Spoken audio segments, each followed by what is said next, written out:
Welcome to Kenton's videos. Enjoy the video. In this video, I will show how to make iced black tea, only way. Brew 2 tablespoons of loose black tea or 2 bags per quart, using freshly boiled water to extract full flavor. Steep for 5 minutes, then remove leaves or bags to prevent bitterness. Sweeten while warm if desired, stirring until dissolved.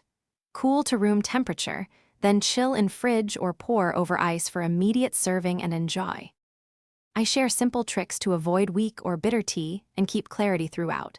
Use fresh water and bring to a rolling boil before steeping for strongest extraction.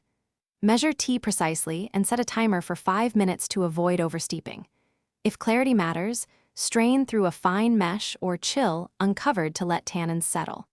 For brighter flavor, add a slice of lemon or a few mint leaves before serving.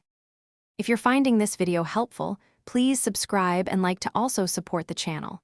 Quick recommendation: pick up The Simple Path to Wealth to rethink money habits and save for a better kitchen or quality ingredients that make tea time special. Its clear advice makes budgeting for groceries and tea accessories simpler and less stressful. Check the description for the link and other deals. Thanks for watching. Now let's get back to the video. This method scales easily and keeps consistent flavor for gatherings or daily batches. For each quart, use 2 tablespoons loose tea or 2 bags, and double for larger volumes. Sweeten warm with simple syrup or dissolve sugar in hot water first for uniform sweetness. Store iced tea in a sealed pitcher in the fridge for up to 3 days, stirring gently before pouring. Serve over fresh ice and garnish as desired. Thanks for watching. Consider subscribing if we helped you.